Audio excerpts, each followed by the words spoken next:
दोस्तों, आज की उर्दू डिक्शनरी के लिए मैंने दो अल्फाज चुने हैं उर्दू के।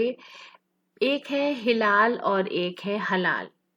इसमें कंफ्यूजन कहाँ पे होता है जब आप उर्दू में उसे लिखा हुआ देखते हैं।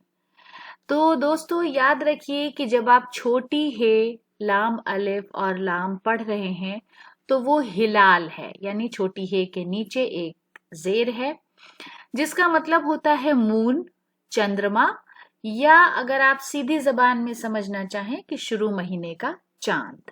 तो छोटी हे से शुरू होने वाला लफ्ज हिलाल है जिसे मून, चंद्रमा और चांद कहते हैं।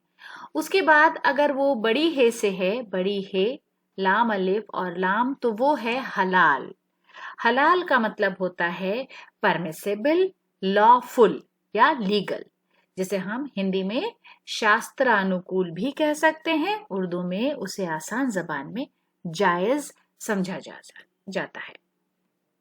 तो छोटी हे से शुरू होने वाला लफ्ज हिलाल है जिसका मतलब मून, चंद्रमा, चांद है, और बड़ी हे से शुरू होने वाला लफ्ज हलाल है जिसका मतलब परमिसेबल, लॉफुल, लीगल, शास्त्रानुकूल और जायज होता है।